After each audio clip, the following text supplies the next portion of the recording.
Je m'appelle Fatou Diom, franco-sénégalaise. Et mon dernier livre s'appelle Les Veilleurs de Sangomar. C'est une jeune femme qui a perdu l'amour de sa vie pendant la catastrophe maritime du Joola au Sénégal en 2002.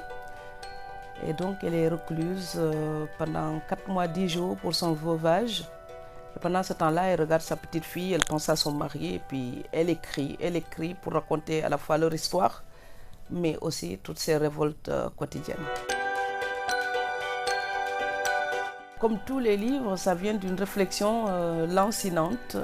Je pensais à cette catastrophe et plus j'y pensais, plus je réfléchissais au nombre incroyable de personnes touchées par cette catastrophe, et toutes ces personnes doivent aujourd'hui continuer à vivre sans avoir trouvé forcément des réponses à leurs questions. Comment vit-on avec l'absence? Comment survit-on au deuil de l'amour quand on a aimé quelqu'un qu'on a imaginé passer le reste de sa vie avec et cette personne-là disparaît? Comment se relever? À quoi s'accrocher? Ce sont les questions que ce livre essaye de traiter avec Kumba. L'exemple de cette catastrophe est un terrain de réflexion. C'est pareil pour les victimes d'attentats ou d'accidents d'avion. C'est la perte brutale d'un être cher. Comment on survit à ça?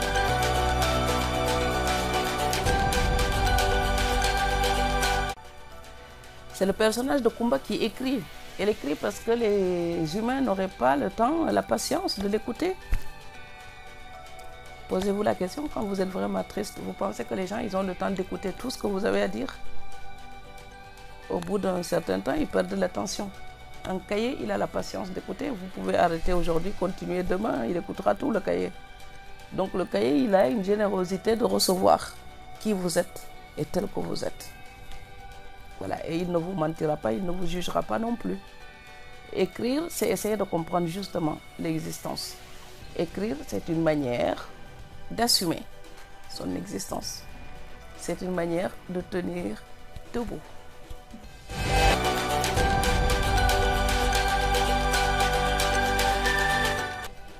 Je suis sérère. J'écris en langue française. J'ai grandi au Sénégal, comme la majorité des Sénégalais. Je comprends le Wolof. Et je comprends le Wolof, ça a été dans mon environnement, comme le sérère a été dans mon environnement. Et le français aussi. Toutes ces langues-là cohabitent dans ma tête.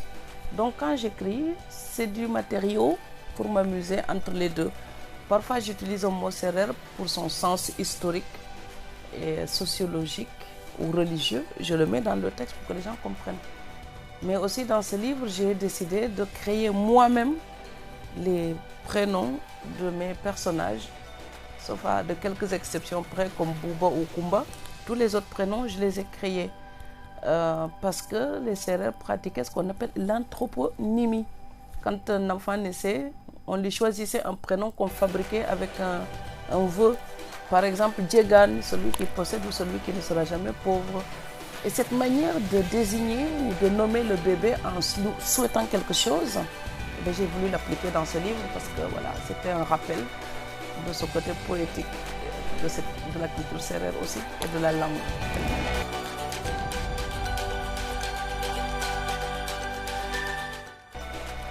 C'est que être femme et être féministe, pour moi, c'est un pléonasme.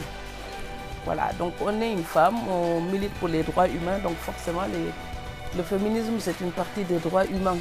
Et je défends les droits humains. Donc moi, je suis pour la liberté, le bien-être, la justice, pour toutes les femmes et où qu'elles soient. Et nous avons le droit de vote en tant que femmes. Aujourd'hui, nous avons le droit de détenir des comptes bancaires.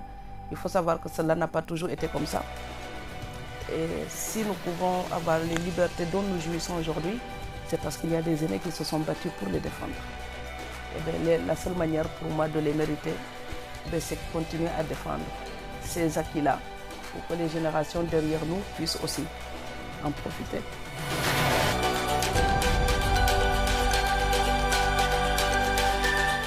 Et j'ai ma vision de l'Afrique parce que je suis aussi africaine que les gens qui me font des critiques. Donc le sort de l'Afrique, ce n'est pas seulement une personne qui va réfléchir et créer ce devenir. C'est nous tous ensemble. Voilà, l'Afrique est une partie du monde. Et nous devons conquérir notre place de dignité à travers nos actions et ce que nous faisons et comment nous vivons en Afrique. Donc comme disait Wole Soyinka, le tigre ne crie pas sa tigritude. Il saute sur sa proie et la dévore. J'ai beaucoup trop de respect pour l'Afrique pour accepter qu'elle soit à genoux.